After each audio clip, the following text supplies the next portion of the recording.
1,00,000 টাকা দিয়ে ওয়াটার ভিলায় আসলাম। এ যেন আমার কাছে এক স্বপ্নের মতো। মালদ্বীপে এসে এই ইচ্ছেটা পূরণ হয়ে গেল। এভাবে আস্তে আস্তে আমার জীবনে সব ইচ্ছে পূরণ করতে চাই। কখনো ভাবতে পারিনি দেশের বাহিরে গিয়ে এভাবে উড়ে বেড়াবো, একটা মুক্ত পাখির মতো যার ডানা কাটা থাকবে না, কিন্তু এই বিশাল আকাশে উড়ে বেড়াবে। সুন্দর একটা লাল গাউন পরে আমি হাঁটাহাঁটি করছি। মাফুসি দ্বীপ থেকে আমরা আজকে অন্য দ্বীপে এসেছি। অনেক বেশি ফেমাস একটা দ্বীপ, প্রাইভেট আইল্যান্ড। এরকম অনেক বড় বড় আরো আইল্যান্ড আছে, তবে এখানে লাক্সারি একটা রুমে আমি এসেছি। যদি এই দ্বীপে আপনি স্টে করতে চান রাতের বেলা, মানে একদিন এক রাত, তাহলে 1,00,000 টাকা দিতে হবে। তার সাথে যদি সুইমিং পুল চান তাহলে আরো অনেক টাকা দিতে হবে। রুমটা বেশ সুন্দর এবং এখান থেকে পর্দাটা খুললেই আপনি দেখতে পাবেন বাহিরের সেই কোটি টাকার ভিউ। ওয়াও, মাশাআল্লাহ। মানে এখানে থাকলে আপনারা রুমে যাইতে ইচ্ছা করবে না।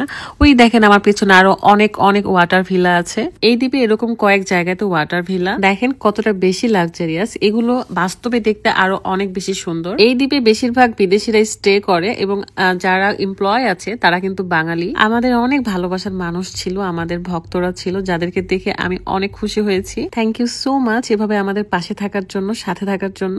চলেন এই রুমের বাথরুমটা দেখে আসি। মানে এটা কি বাথরুম নাকি অন্য কিছু, এত বড়।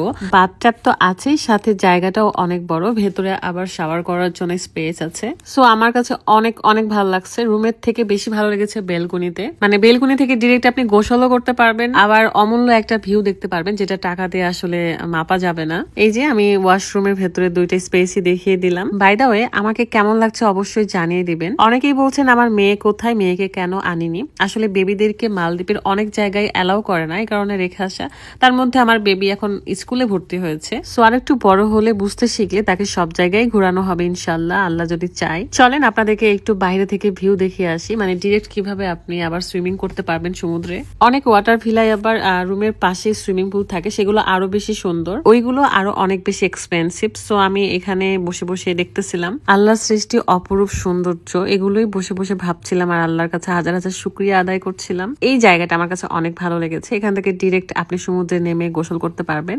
এই কারণে আসলে এগুলো প্রাইভেট আইল্যান্ড। এন্ড টাকার পরিমাণ হয়তো বেশি হতে পারে, বাট আপনি অনেক ভালো থাকবেন, অনেক অনেক বেশি ভালো সময় কাটাতে পারবেন। সাথে যদি প্রিয় মানুষ থাকে তাহলে তার কথাই নেই। একসাথে থাকবেন, ঘুরবেন ফিরবেন, গল্প করবেন, খাবেন, যা মন চাই তাই করতে পারবেন এই সুন্দর পৃথিবীতে। বাই দ্য ওয়ে, আমরা কিন্তু এই ভিলাতে থাকছি না। আমাদের এক ভালোবাসার মানুষ আমাদেরকে বলেছিল খুব সুন্দর ভিউ পাবেন, তাই এখানে এসেছি। প্রথমবার এসেছি তাই বুঝি নাই, তাছাড়া এই রুমগুলো বুক করে দিতাম। আমাদের অলরেডি অন্য ভিলা বুক করা রয়েছে 2-3 দিনের জন্য। সো আমরা ক্যান্সেলও করতে পারবো না আর এখানেও থাকতে পারবো না। ইনশাল্লাহ নেক্সট টাইম আল্লাহ বাঁচায় রাখলে মেয়েকে নিয়ে এই ভিলাগুলোতে থাকবো। এখানে আমরা আরো অনেক মজা করেছি, এনজয় করেছি। সো সেই ভিডিওটা আপনাদেরকে নেক্সট ডে দেখিয়ে দিব।